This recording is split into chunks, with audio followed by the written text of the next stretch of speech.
Voilà, bonjour à tous. Il est donc 8h30 et l'heure de commencer notre webinaire du jour, Flash.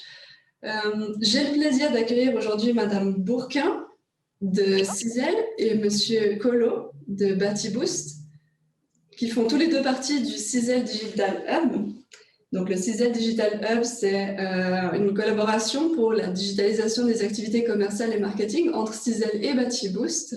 CISEL étant un intégrateur informatique et Batiboost une agence qui est plus orientée sales et marketing. Je vais tout de suite passer la parole aux intervenants. Juste avant, je vous explique juste les règles pour le webinaire. Vous avez donc la possibilité soit de lever la main, soit de poser vos questions via le chat. Elles seront lues en fin de webinaire. Donc, du coup, je vous souhaite à tous une très belle présentation et je passe tout de suite la parole à Madame Bourquin et à Monsieur Collot. Merci beaucoup. Bonjour à tous, bienvenue à ce fameux webinaire Flash. Donc, pour brièvement justement nous présenter, que vous sachiez un petit peu qui vous accompagne aujourd'hui. Alors moi, je m'appelle Amandine Bourquin, je suis consultante digitale et chef de projet chez Cizel Informatique. Donc, comme dit précédemment, nous, on est une entreprise de services informatiques. On va couvrir vraiment tous les besoins, que ce soit d'un point de vue infrastructure, cloud, sécurité ou justement ce qui est digitalisation. Et aujourd'hui, je suis accompagnée de mon partenaire Damien Collot. Bonjour à tous, bienvenue ce matin. Donc, je m'appelle Damien, je suis responsable digital et cofondateur de Batiboost. On aide les PME suisses romandes dans la digitalisation de leur marketing et de leur démarche commerciale. Et ensemble, on a justement choisi de proposer ce fameux Digital Hub pour pouvoir un peu joindre nos forces et accompagner encore plus au mieux les entreprises dans cette démarche de digitalisation. Donc aujourd'hui, brièvement, pour vous présenter l'agenda, on va tout d'abord parler de ce qui est alignement CRM avec stratégie d'entreprise. Donc effectivement, la digitalisation, c'est un sujet qui est très vaste. Donc on va se concentrer aujourd'hui sur l'aspect CRM et stratégie commerciale, marketing avec alignement. En deuxième point, c'est Damien qui vous présentera le sujet très important de tout ce qui est optimisation des processus pour ce qui est d'efficacité commerciale. Et on finira sur une courte démonstration. Donc, on ira directement au sein d'un outil pour vous montrer, voilà, exemple à la clé, comment est-ce qu'on peut s'imaginer dans un outil pour faire ce genre de suivi, ce genre d'alignement, et qu'est-ce qu'on doit essayer de rechercher en termes de fonctionnalité pour pouvoir vraiment s'orienter dans cette direction. Alors, pour commencer, justement, parlons de l'alignement avec la stratégie. Alors, pour vraiment remettre dans le contexte, quand on parle digitalisation, évidemment, on va parler de tout ce qui est nouvelles technologies, nouveaux canaux de communication, quand on parle du commerce, hein.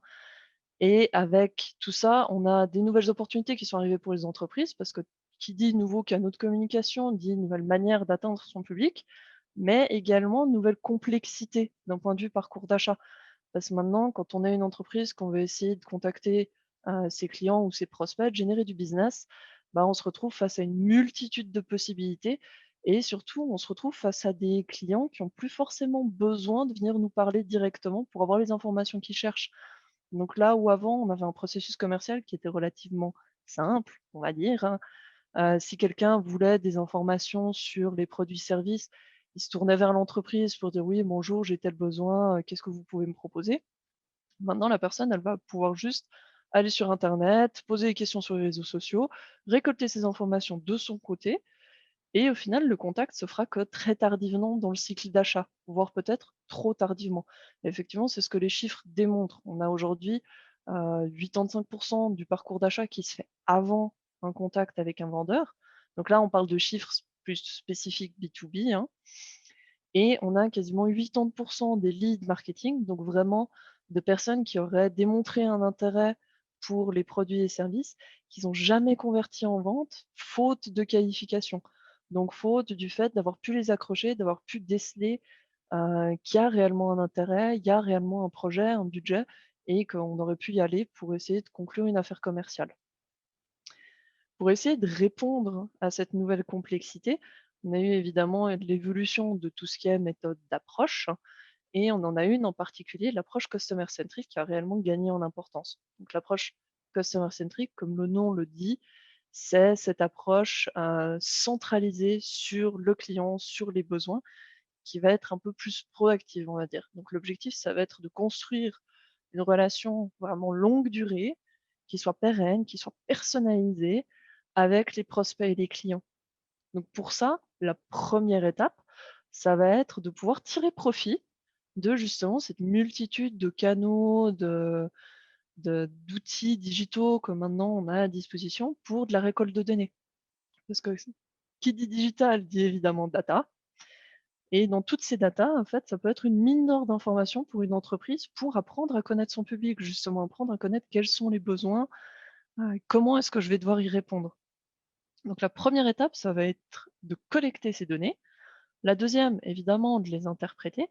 Donc là aussi, en s'aidant de nouvelles technologies, il y a beaucoup d'outils qui permettent de rassembler, de centraliser l'information, de la présenter de manière plus digeste, on va dire, pour après les personnes métiers. Donc dans cette optique de compréhension, et finalement essayer d'amener une réelle valeur ajoutée. Donc là, on va essayer d'adapter, de personnaliser le message, l'approche au plus possible, que ce soit, aussi bêtement qu'avec, des emails qui s'adressent directement avec une personne, qui est du contenu dynamique, ou avoir vraiment des articles ou disons des «livrables» entre guillemets à forte valeur ajoutée qu'on va pouvoir fournir, qui vont essayer d'aider le prospect dans sa démarche. Et évidemment la question de la distribution au final, donc il y a non seulement l'adaptation du message, mais aussi la personnalisation du canal de discussion qu'on va essayer d'utiliser pour, utiliser vraiment celui qui va atteindre le plus efficacement la personne à qui on veut faire passer un message. Niveau des méthodes et des outils qu'on va utiliser dans le cadre d'une stratégie customer centric, alors pour ce qui est des méthodes, évidemment, on va retrouver la méthode de l'inbound marketing, dont vous avez, si je ne m'abuse, déjà entendu parler récemment. On aura aussi évidemment tout ce qui est social selling, qui a gagné énormément en importance et une méthode qu'on va regarder un peu plus précisément ensemble aujourd'hui, après avec Damien, la méthode de l'account based management, donc vraiment une stratégie qui va se concentrer sur, l'attaque de comptes spécifiques. D'un point de vue outil, qui dit cumulation de data et besoin d'exploitation, dit le besoin d'automatiser, parce que sinon ça devient quelque chose de beaucoup trop lourd à porter pour les métiers. Donc on va vraiment chercher à optimiser, à automatiser au maximum. Et là, on a tout ce qui est automatisation marketing, surtout qui est venu se mettre en place justement pour la communication. Du côté CRM, on a une grosse évolution, hem, vers des CRM qui sont plus axés sur les processus, donc qui vont être plus adaptables aux besoins et aux processus internes d'une entreprise. Et de base, parmi toutes ces applications, on a maintenant cette grande tendance du low code. Donc on va rechercher vraiment des applications qu'on puisse, disons que les métiers puissent adapter eux-mêmes, à leurs besoins facilement, où on va essayer de s'indépendantiser en fait du service informatique, parce que chacun a son cœur métier. Et l'idée, c'est pas qu'à chaque fois un service informatique ait besoin d'intervenir quand le métier a besoin d'une petite fonctionnalité supplémentaire. Donc on va chercher justement des applications qui sont plus user-friendly et qui sont facilement adaptables. Du côté CRM, justement, on a dit qu'il y avait une grosse évolution du point de vue des outils, mais il y a surtout eu une grosse évolution d'un point de vue de la mentalité de percevoir le CRM. Parce que là, on avait avant un rôle vraiment de stockage de données. Donc le CRM, c'était sa base de données client, limite, ça pouvait être équivalent à une feuille Excel où on a la liste de tous ses clients avec peut-être deux, trois petits détails. Ça avait déjà un rôle de centralisation de l'information, mais l'information n'était pas forcément directement exploitée. Maintenant, on a des CRM au contraire qui ont pris le rôle d'accélérateur de business, donc qui vont venir vraiment jouer un rôle central dans ce qui est stratégie commerciale, hein, avec des fonctions qui seront spécifiques métiers. Donc on parle là de CRM unifié quand on va retrouver des CRM qui vont proposer non seulement des fonctionnalités pour le marketing, pour la vente et aussi pour le service client, hein, on a les 3. Et l'avantage de ça, c'est qu'on va chercher justement cette, vision 360 et comme tout le monde aura accès au même système avec les mêmes informations, on garantit qu'on ait une information qui vraiment qui est partagée dans l'entreprise. Ce qui aide énormément à l'alignement des départements et au partage au final de cette responsabilité de l'activité commerciale entre le marketing et la vente. Donc L'idée, ça va être justement d'aspirer à un écosystème d'entreprise qui soit profondément au service de la génération des leads. Donc, quand on dit ça, c'est essayer de faire communiquer au maximum le marketing et la vente. Donc, le marketing aura ses propres outils, souvent, comme ça, des besoins très spécifiques, que ce soit pour pouvoir faire de l'inbound, que ce soit des outils de communication standards comme l'emailing. Du côté vente, on va plutôt se baser sur justement des outils type CRM, qui seront aussi utilisés par le marketing, mais voilà. Pour ce qui est suivi des leads, des opportunités, mais ce qui va être très important, c'est toujours garantir qu'il y ait une communication entre les 2 et ça va dans les 2 sens. Jusqu'à maintenant, on avait souvent tendance à dire le marketing passe les informations vers la vente, mais il faut qu'il y ait un feedback pour pouvoir optimiser. C'est un écosystème qui doit être continu, qui discute entre lui et il faut qu'il y ait toujours un aller, un retour. Sinon, après, au final, on ne sait pas si les actions ont une réelle valeur, comment les adapter. Et c'est vraiment cette collaboration-là qu'on va rechercher. Donc, Damien, justement, va vous parler un peu plus en détail de qu'est-ce qu'on pourrait avoir comme stratégie pour atteindre cette collaboration. Merci Amandine. Donc oui, effectivement, cette collaboration ne fonctionnera que si vous avez justement des processus donc clairs et définis. Et pour cela, donc on va prendre l'exemple. On va prendre un exemple très spécifique. Donc l'idée, c'est que ça permette, surtout quand vous mettez en place ces processus, de pouvoir suivre l'évolution rapide du marché. On a vu l'année passée quand même, le marché s'est pas mal chamboulé et il faut que vous puissiez être réactif finalement à n'importe quelle grande situation et répondre aussi aux exigences des consommateurs digitaux qui n'arrêtent pas de monter, de devenir de plus en plus exigeants, de plus en plus impatients. Donc, ce qui se passe, c'est que donc, on a cette origine d'exploitation des données CRM marketing qui permettent une modélisation, une automatisation des processus métiers, qui vont permettre une meilleure exploitation des données CRM et marketing, qui vont permettre des meilleurs modèles, et ainsi de suite. Donc, on va prendre un exemple stratégique qu'on appelle l'account-based management, qui est donc la gestion de comptes, mais des 2 départements ensemble, marketing et vente. L'idée, c'est de pouvoir cibler un petit nombre de comptes stratégiques avec lesquels, une fois que vous les avez choisis, vous allez pouvoir communiquer avec eux ou fournir des offres très personnalisées par rapport à leur contexte en tant que société et pas en tant que membre d'une industrie A ou une industrie X. Donc la démarche, c'est d'identifier les comptes de par votre historique avec le compte ou de par aussi le comportement des employés de ce compte sur votre site. Par exemple, avec un outil d'automation marketing type web mécanique, vous pouvez par exemple régler un flux automatique quand quelqu'un d'une société identifié par le fait d'avoir rempli au préalable un formulaire auparavant visite des pages importantes de votre site ou télécharge des informations sur votre site, on donne des points au niveau de la société. Pourquoi? Qu'est-ce qui arrive? C'est que souvent, vous pourriez avoir des employés d'une société qui viennent qu'une fois sur votre site. Et donc, par défaut, par les systèmes à dire classiques, l'outil de marketing ne va pas mettre en avant cette personne face à vos commerciaux. Mais tout d'un coup, si vous avez 5 ou 6 employés individuellement qui viennent voir votre site de la même compagnie, tout d'un coup, l'entreprise en tant que telle a un intérêt, même si individuellement, on ne le repère pas forcément. Après, quand on identifie certains comptes stratégiques, on essaie d'identifier quelques comptes similaires pour avoir un petit groupe.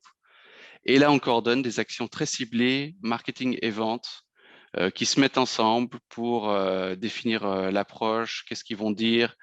Étant donné que les vendeurs sont souvent en contact avec les comptes, ils ont même plus d'informations pour donner un marketing qui va mettre en place leur contenu. Et je pense que c'est important là de bien comprendre donc, la différence entre l'inbound marketing qui avait été présenté quelques webinaires plus tôt et l'account-based management qu'on présente aujourd'hui. Donc l'inbound marketing est une technique de mise en avant de contenu, mais qui est plus générale. On vise un marché, on vise une industrie, on mesure la réussite par la quantité de leads ou de prospects qu'on arrive à générer, et c'est surtout un objectif de créer du nouveau business. Le account-based management, qui est beaucoup plus stratégique et il vise surtout un nombre de comptes très précis. On mesure la réussite par la qualité des relations qu'on arrive à créer, avec pas mal de contacts dans le compte, pas juste une personne, et dans le long terme. Et c'est vraiment une stratégie de vraiment occuper le client, vraiment occuper le prospect. Donc, c'est pas seulement des prospects, mais aussi des clients existants et vraiment d'étendre tous les services avec ces clients qu'on arrive à leur proposer, qu'on veut vraiment maximiser le terrain. Donc, il y a plusieurs bénéfices à suivre cette idée de processus. Ça peut être un gain de temps et d'efficacité. Le timing, entre guillemets, de l'approche du commercial est toujours très important dans la vente. Donc, pouvoir détecter des signaux faibles beaucoup plus tôt dans le cycle de vente permet d'économiser énormément de temps et d'éviter de perdre du temps. Il y a l'amélioration de l'expérience client. Le client se sent mieux compris, se sent plus apprécié de par le fait que on passe tellement de temps à essayer de comprendre les clients, à avoir beaucoup de communication de relations que ce soit le département marketing, vente ou service après-vente, tout le monde a un peu petit soin de ce compte. Et ça se traduit aussi par une augmentation du chiffre d'affaires, une meilleure opportunité de fidélisation. On peut faire du up ou du cross-selling. D'après certaines études, parmi ceux qui pratiquent l'ABM, un quart d'entre eux déclarent une augmentation de 50% du chiffre d'affaires, du panier moyen finalement, des transactions qu'ils ont avec ces mêmes prospects ou clients. Donc, on va regarder maintenant, on a vu le point de vue théorique, ça ressemble à quoi du point de vue, on va dire, en pratique. Donc, on va démontrer 2 exemples de campagnes. La première, c'est une campagne, on va dire, large. On a choisi ces comptes stratégiques. Les commerciaux travaillent dessus de manière approfondie, mais ils sont aidés en parallèle par marketing qui, au lieu de faire des pubs, on va dire, un peu plus générales sur Google, sur Facebook et autres, vont sur LinkedIn, sélectionnent les comptes en particulier et on crée des pubs vraiment dédiées à ces comptes, aux membres de ces comptes en particulier. Ce qui n'est pas faisable avec LinkedIn, avec Google par exemple. Après, on a un deuxième exemple, c'est pour l'événementiel. Donc, de nouveau, on a fait ce choix des comptes, mais on peut se rendre compte, par exemple, qu'il nous manque quelques contacts dans notre base de données.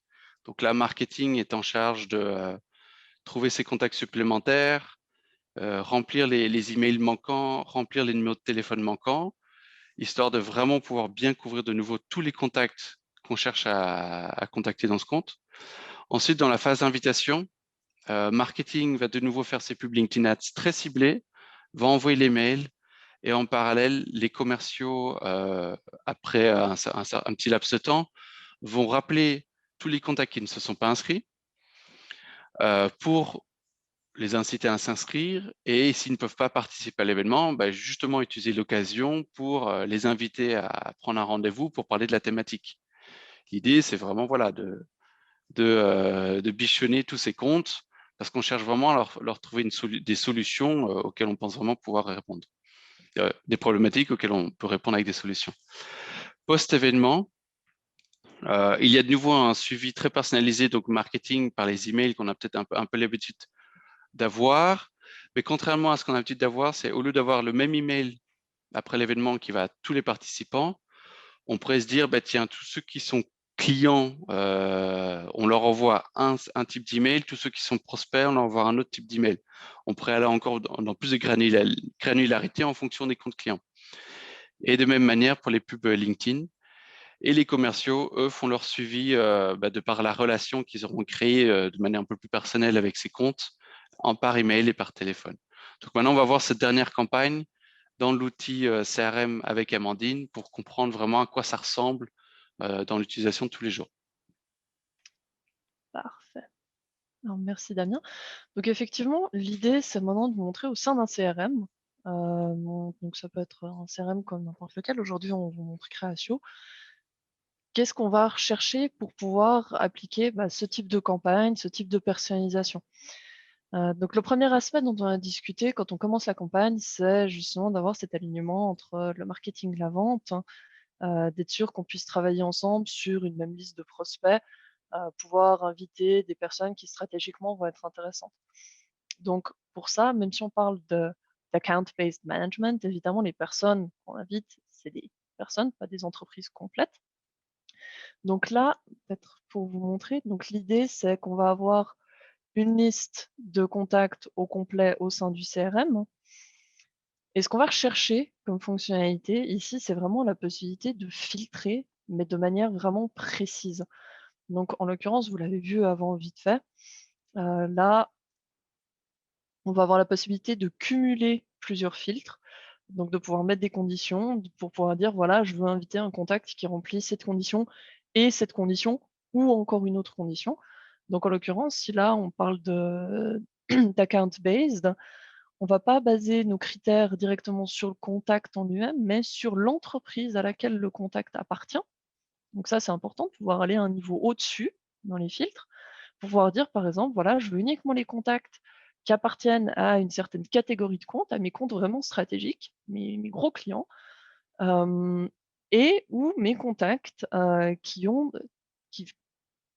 pardon, qui travaillent pour des entreprises avec qui j'ai des leads, donc vraiment des entreprises qui ont, un intérêt marqué, qui ont été scorées à plus de 25, par exemple. Comme ça, on sait, voilà, ces 3 personnes-là, elles appartiennent à des entreprises qui, pour moi, sont stratégiquement importantes. Parce qu'elles, je peux les convaincre, il y a du business à faire, il y a déjà du business qui a été généré, peut-être moyen d'aller encore un step plus loin.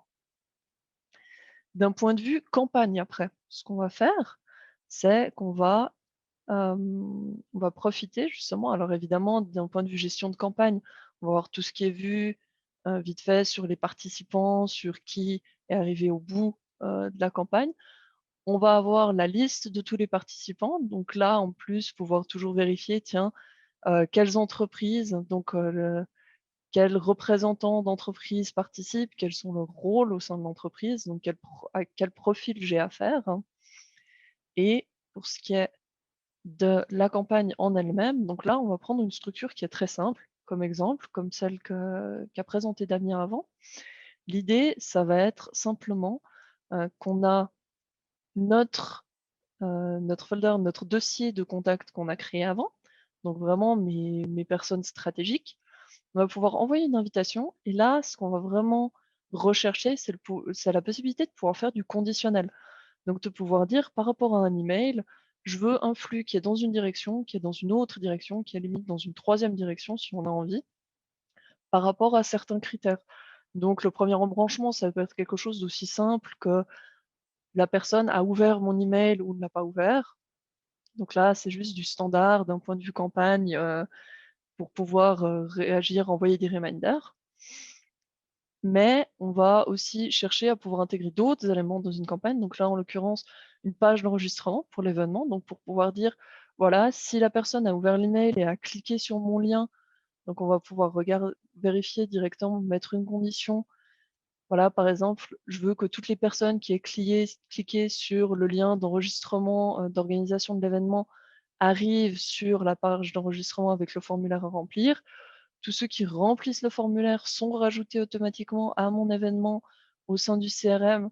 Donc ça veut dire que je vais avoir après une page événement où je peux aller vérifier directement, sur ma liste de participants qui est arrivé ou pas. Donc voilà une liste de participants avec toujours cette vision, tiens, les représentants de quelles entreprises? On voit là, on a une entreprise avec 2 personnes qui sont inscrites à l'événement, ça peut être intéressant comme information. Et là, on pourrait imaginer déjà ressortir de la campagne et dire: «Voilà, c'est bon, j'ai, mon événement, mes actions marketing pour mettre en avant mon événement qui ont été remplies, j'ai mes participants». Mais non, on va aller le step au-delà, comme l'a dit, Damien avant, on va chercher à pouvoir renvoyer une petite communication, par exemple, après l'événement avec des critères. Donc là, toujours du conditionnel, par exemple, faire un follow-up qui, pour les clients, donc là, on voit, on peut dire: «Non, je veux que uniquement mes contacts qui sont déjà clients reçoivent cet email. Mes contacts qui sont au contraire prospects, on va peut-être recevoir un autre email avec une petite nouvelle accroche sur un autre sujet». On va pouvoir se faire soit des flux conditionnels, donc ça, c'est ce qu'on va retrouver dans beaucoup d'outils, c'est cette option de faire des embranchements. Soit ce qu'on peut faire aussi et qui va être très intéressant, c'est d'avoir du contenu dynamique directement au sein des emails. Donc là, on a un configurateur d'email qui fonctionne par bloc. Et l'idée, c'est pas juste de pouvoir mettre des macros comme on le voit ici, qui vont effectivement personnaliser le texte, mais ça, c'est le minimum de la personnalisation qu'on doit avoir de nos jours. C'est vraiment d'avoir des blocs entiers où on puisse dire, là, on peut cumuler jusqu'à 6-7 conditions, dire voilà, si cet email est envoyé à un contact qui remplit tel critère, par exemple, voilà, c'est un contact qui appartient à une entreprise qui est cliente, qui est de catégorie A, donc vraiment gros compte stratégique, je vais vouloir mettre ce texte-là, ou cette image-là, ce lien-là, ce call to action, ce bouton à cliquer. Par contre, si c'est un prospect, bah tiens, je vais pouvoir peut-être l'amener sur mon site internet de nouveau pour garder l'intérêt. Donc, je vais faire un autre bloc avec un autre contenu pour vraiment directement dans l'email, on ait quelque chose qui soit dynamique et qui soit adapté directement au public. On pourrait aller aussi loin qu'imaginer dire, voilà, si vraiment on cible quelques comptes particuliers, dire si c'est un contact qui appartient à cette entreprise, je veux ce message. Par contre, si c'est cette autre entreprise, je veux un autre message. Et c'est ça qui va vraiment faire la force au final de la démarche, hein. Une fois après qu'on a cette campagne qui a été lancée, ça va être du côté, donc du côté sales. Donc là, en l'occurrence, peut-être pour le détail, on est dans un système de démo, hem, dont on a eu accès grâce à Fruit, donc qui est client chez nous, avec qui on a fait un projet et qui utilise justement ce CRM pour le suivi de l'activité commerciale au jour le jour. Donc ils nous ont gentiment permis de vous montrer le système aujourd'hui, pour que vous ayez un peu une idée justement sur ce suivi des comptes, comment ça se passe. Donc là, imaginons, on est arrivé à la fin de la campagne marketing. On parle d'account-based management, évidemment, toujours. Donc là, on va regarder d'un point de vue des comptes, vraiment. Si je suis commercial, pour ma stratégie commerciale, je vais aller vérifier tout ce qui se passe du côté de l'entreprise directement. Donc, si on ouvre une fiche entreprise, évidemment, la première chose qu'on va chercher, c'est des informations qui soient enrichies, qu'elle a été automatiquement par le biais justement des actions marketing ou par le commercial. La première chose importante dans la stratégie commerciale, ça va être d'avoir vraiment cette vue 360. Donc quand on dit vue 360, c'est pas seulement savoir, OK, j'ai toutes les informations sur mon prospect ou mon client, mais c'est aussi savoir quelles activités j'ai en cours, quelles opportunités. Est-ce que si le compte est associé à d'autres entreprises, par exemple au sein d'un groupe, est-ce que j'ai là encore d'autres choses en cours? Donc ici, on voit directement qu'on a une activité en cours avec cette entreprise-là. On va pouvoir voir le responsable, on va voir la date de l'activité. Donc si c'est par exemple un collègue qui est en rendez-vous, on sait directement qui, quand, à quel sujet. On peut aller chercher des détails, vite fait demander au collègue. Ce qu'on va aussi rechercher, c'est avoir la possibilité justement de relier des entreprises entre elles. Donc, si on a un groupe avec des filiales, par exemple, pouvoir dire, bah tiens, telle entreprise appartient à tel groupe.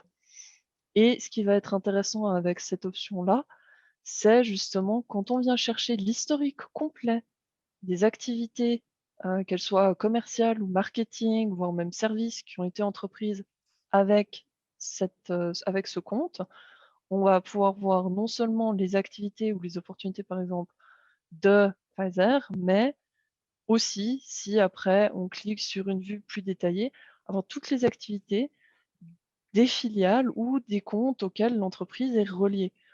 Et là, ça devient réellement intéressant justement parce que on n'a plus la vue tunnel juste sur c'est ce compte-là que je cherche, c'est on va pouvoir même élargir un petit peu, c'est pas ce compte-là, c'est ce groupe-là, ou tiens, c'est par rapport à leur filiale, il y a peut-être certaines relations.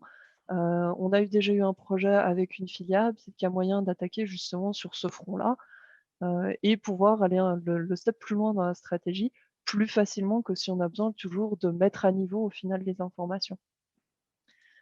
D'un point de vue timeline, donc là, ça va être la même idée que l'historique, mais c'est vraiment d'avoir toute la vue chronologique sur tout ce qui a été entrepris avec l'entreprise, avec à chaque fois le responsable, la date, pour vraiment faciliter au final ce partage d'informations. Si on va voir sur une opportunité, donc on va garder le même état d'esprit. Donc on parle vraiment de cette vue stratégique, pas seulement du compte, mais au complet de l'historique. Donc On va retrouver effectivement tout ce qui est processus. Donc, on parlait de cet aspect process-driven, vraiment. Donc, avoir le processus qui peut guider le commercial pour être sûr qu'on ait toutes les informations, pour vraiment estimer, tiens, est-ce que là, il y a réellement quelque chose qui va se conclure ou pas. Et d'un point de vue historique, évidemment, avoir non seulement l'historique de l'opportunité directement, donc tout ce qui a été entrepris dans le cadre de cette affaire-là, mais retrouver par rapport au client au complet, de nouveau avec la même possibilité, que ce soit le client direct ou dans le groupe auquel il fait partie, donc voir directement tous les contacts connectés, toutes les opportunités, vraiment pour faciliter au final ce travail, cette optimisation commerciale. Évidemment, une fois qu'on a tout un système en place justement pour pouvoir entreprendre des activités commerciales, ce qu'on va vouloir aussi, c'est pouvoir vérifier l'efficacité de la stratégie. Donc là, tout ce qui est dashboard, tout ce qui est forecast aussi, ça va être très intéressant. Puis dans le cadre de ce qui est account-based management, ce qu'on va pouvoir chercher, c'est l'idée de pouvoir mettre des objectifs, par contre, pouvoir dire, voilà, tel compte, on a un objectif de temps sur l'année, sur le mois, sur le trimestre, et pouvoir après avoir le chiffre actuel, donc le chiffre réel qui est affiché, qui est calculé automatiquement pour qu'on ait toujours la vision, tiens, par rapport à l'objectif qu'on s'était fixé, est-ce qu'on y arrive? Et si on n'y arrive pas, bah, pouvoir directement vérifier, OK, dans la fiche du compte, dans la fiche de l'opportunité, OK, qu'est-ce qu'il y en a comme actions qui ont été entreprises, qu'elles soient marketing ou vente, où est-ce qu'on pourrait optimiser? Est-ce que c'est quelque chose du côté vente, justement dans le processus qui a coincé, ou est-ce qu'au contraire, il y a peut-être un putsch de nouveau au niveau marketing à coordonner pour de nouveau personnaliser le contact et essayer d'aller un step plus loin et atteindre les objectifs? Voilà, donc moi j'arrive à la fin de l'overview très brève système. Donc effectivement, c'est, comme vous l'avez vu, c'est assez condensé. On peut faire beaucoup de choses, mais vraiment dans le cadre d'une stratégie d'alignement commercial, marketing et de cet exemple de focus sur les comptes stratégiques, ça vous donne un peu une idée de ce que vous pouvez rechercher dans un système pour vous aider justement à cette mise en place de stratégie commerciale. Voilà, merci Amandine. Voilà. Donc, je pense que maintenant, justement, c'est la partie où on peut arriver aux questions. Donc, est-ce qu'il y a des questions qui ont déjà été posées? Alors, effectivement, Madame Bourquin, je vois une question. Comment utiliser LinkedIn pour atteindre des cibles avec des contenus personnalisés si on n'a pas encore, entre guillemets, connecté à ces cibles? Alors, peut-être que Damien, Oui, alors là, c'est plus je vais toi répondre. l'expert sur LinkedIn, ouais. Avec les pubs LinkedIn, justement, c'est un bon point. On n'est pas forcément toujours connecté avec tout le monde, même si on est connecté avec certaines personnes du contact du compte. LinkedIn, justement, permet dans les pubs LinkedIn non seulement on peut définir une industrie ou un une type de position, un responsable marketing ou vente, mais on peut choisir que les pubs soient affichées seulement à des membres de certains comptes très spécifiques. Et comme aujourd'hui, il y a beaucoup d'entreprises sont sur LinkedIn, on arrive à les retrouver sur LinkedIn. Merci beaucoup pour votre réponse. Est-ce qu'il y a d'autres questions? Si oui, comme annoncé, vous pouvez utiliser le chat ou demander la parole et je vous la donnerai.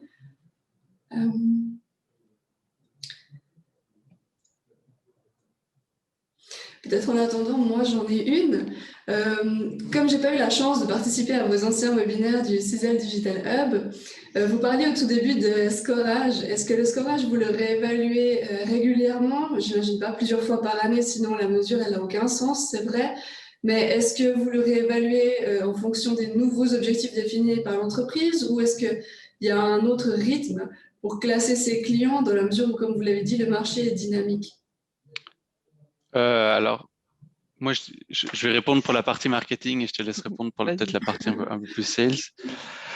Pour la partie marketing, effectivement, parce qu'on peut, je pense qu'on peut de temps en temps réévaluer. Déjà, simplement, si on a le site web qui peut être dynamique, on aurait créé un nouveau contenu phare, par exemple, où on a nos produits qui ont des nouvelles fonctionnalités qu'on veut mettre en avant. Et donc, simplement là, on peut mettre du scoring ajusté parce que ce sont des nouvelles pages ou simplement parce qu'on va approcher les clients d'une autre manière. Et donc, on les incite à faire d'autres actions sur le site. Et donc, à ce moment-là, peut-être on peut alterner un peu le scorage ou les règles de scorage qu'on on met en place. Peut-être aussi, ouais, pour compléter, d'un point de vue scoring, j'ai envie de mettre un peu l'accent sur ce côté alignement marketing-vente, comme on le disait. Il faut qu'il y ait une communication entre les deux services. Donc, un moment où alors, il va y avoir des moments un peu précis, on va vouloir peut-être réadapter parce que voilà, il y a peut-être eu un changement dans ce qui est stratégie de contenu, de communication, comme l'a dit Damien. Mais il y a aussi des moments où on va devoir réévaluer juste. Et là, d'où l'importance de cette communication entre le marketing et la vente, parce que peut-être on va se rendre compte que le scoring n'était pas totalement adapté. Et ça, on va s'en rendre compte si on a un feedback de la vente qui va venir dire, tiens, C'est juste. ouais, on a eu des leads qui étaient censés être chauds, mais au final, on n'a pas eu tant de résultats que ça. Donc peut-être qu'il y a quelque chose à adapter niveau scoring, niveau processus, parce que par rapport à ce qu'on devrait conclure, au final, on n'arrive pas à ça. Ou au contraire, tiens, là, à chaque fois qu'on a un lead, vraiment, hop, on arrive, on peut signer un contrat. Peut-être qu'on peut être un peu plus léger sur le scoring pour agripper encore plus de monde, parce que là, on a l'air d'être tellement précis que ça marche super bien. On peut avoir un peu les deux cas de figure. Alors évidemment, on va préférer le deuxième, hein. C'est souvent plus le premier qui arrive, où on se dit, voilà, il y a un peu un affinement. Donc j'ai envie de dire, niveau adaptation, on va avoir ça aussi. La nécessité de communiquer et puis d'adapter la stratégie un peu, disons, par itération, surtout au début. Merci beaucoup pour votre réponse très complète.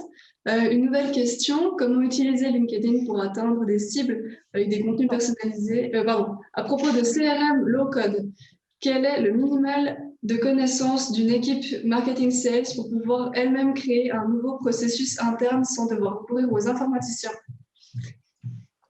Je laisserai Amandine répondre. Oui, on va dire qu'il est très bas. Non, alors effectivement, comme j'ai dit avant, on va chercher des outils qui permettent de s'indépendantiser de l'informatique. Donc, c'est le principe du low-code, hein, c'est de ne pas avoir besoin de passer à chaque fois par un développeur pour dire, tiens, est-ce que tu peux me changer quelque chose? Donc, d'un point de vue niveau minimal de connaissances, j'imagine qu'on parle de connaissances techniques, effectivement, on n'a pas besoin de profil de technicien. Il faut juste des personnes qui aient un peu un esprit logique et qui sachent cliquer sur des éléments de drag and drop. À partir du moment où quelqu'un est capable de créer un workflow marketing, il est capable de faire ses processus au sein de l'outil. C'est vraiment à ça qu'on va aspirer, au final. Donc, que ce soit de la vente ou du marketing, les personnes métiers sont largement capables, justement, dans les outils nouvelle génération, de pouvoir automatiser eux-mêmes. Alors après, faut pas être... On va chercher des profils qui viennent soutenir ça au sein des entreprises qui sont peut-être plus favorables aux nouvelles technologies, mais ça, c'est encore tout un autre sujet. Mais on va en tout cas pas avoir besoin de profils de techniciens. Je pense qu'il faut souligner là-dessus, c'est que ça permet justement une plus grande agilité, parce qu'on n'a pas besoin d'avoir ce va-et-vient entre l'informaticien et l'équipe marketing, vente ou même service après-vente, qui peuvent donc justement réagir beaucoup plus vite par rapport à s'ils veulent mettre en place une stratégie rapide dans l'outil. Merci beaucoup. Une nouvelle question. À propos d'un CRM tel que Créatio, le back-end est-il disponible dans d'autres langues, par exemple français et allemand? Alors oui, si on parle là de Créatio spécifiquement, ça a été traduit dans une trentaine de langues. Effectivement, le back-end, il s'adapte aussi. Donc après, selon la langue, que ce soit français, allemand, donc nous, on a le cas de figure. Hein, dans le cadre de Fruit, effectivement, tout est en anglais, par exemple, mais on a d'autres clients qui ont le système complètement en français, avec toute la partie admin qui est en français aussi. Merci beaucoup. Est-ce qu'il y a d'autres questions pour le webinaire? Ça ne semble pas être le cas. Moi, j'en ai peut-être une dernière avant qu'on clôture. Si toutefois l'un de nos participants n'est pas encore du tout équipé en CRM, est-ce que vous avez une évaluation du budget je veux dire, pour l'acquisition d'un CRM tel que Créatio à pouvoir fournir, ou enfin, une fourchette, disons, pour qu'ils puissent représenter ce que ça pourrait coûter? Alors, on va dire que ça va être très large comme fourchette, hein, évidemment, parce que ça va dépendre des besoins. Mais si on part on va dire on peut compter à partir d'un projet dans les 10, 15 000 peut-être, hein, vraiment tout inclus, hein. Et puis après, voilà, c'est selon le nombre de personnes, de modules qu'on va vouloir, de personnalisation spécifique. L'avantage avec ce genre d'outil, c'est qu'on veut vraiment rester sur une base qui est déjà assez complète et on n'a pas besoin de partir dans du spécifique. Donc c'est ça qui va nous aider vraiment à un peu adapter le scope et puis rester dans des budgets qui sont tout à fait envisageables, on va dire. Alors, il y a une autre question. Est-ce qu'il existe des intégrations entre ces outils, marketing automation et CRM? Alors oui, il y en a plusieurs déjà préexistantes, hein. Donc que ce soit par exemple une qui est très couramment utilisée, c'est Mailchimp par exemple. Après, il y a toujours l'option d'utiliser Zapier pour connecter l'outil à tout un panel d'applications différentes. Donc, c'est quelque chose de, je ne vais pas dire simple à faire, mais quand même, c'est prévu pour être connecté justement avec d'autres outils parce que le CRM va répondre à certains besoins. Mais quand on part sur du spécifique marketing, effectivement, on va avoir des outils qui sont en dehors du CRM. Et puis, c'est une nécessité que de pouvoir faire communiquer les systèmes au final. Merci pour votre réponse. Il y a encore une question. Combien de temps faut-il compter pour l'implémentation d'un CRM pour une entreprise qui n'en est pas dotée à ce jour? Alors, qui n'en est pas doté, donc effectivement, toujours le petit disclaimer de ça va dépendre du scope projet. Mais si on part déjà sur une base simple de tout ce qui est gestion des contacts et des comptes, simplement déjà pouvoir récupérer, donc faire le transfert de données, avoir tout dans un système pour avoir une vision déjà simple, on va compter une 10-15 de jours, on va dire. En sachant qu'il y aura trois. En général, la manière dont on fonctionne, c'est qu'on fait 2-3 petits workshops au début pour vraiment comprendre niveau besoin, niveau scope, qu'est-ce qu'on va mettre, qu'est-ce qu'on va prioriser. Surtout si on part de zéro, ça veut dire qu'on n'a peut-être pas, on va pas chercher à faire compliqué tout de suite, c'est déjà mettre la base solide en place. Et puis ça, effectivement, en une dizaine de jours, ça peut être fait. Puis après, regarder ensemble pour avancer un peu bloc par bloc, qu'est-ce qui peut être réellement utile, qu'est-ce qu'on va activer. Mais en une 10-15 de jours, au final, on a déjà une base bien solide, quoi. Typiquement pour ce qui est sales, pour avoir le suivi des leads, des opportunités, ça, c'est très rapidement mis en place. Super, merci beaucoup. Dernière ronde et ensuite nous devons clôturer car nous arrivons au terme du webinaire.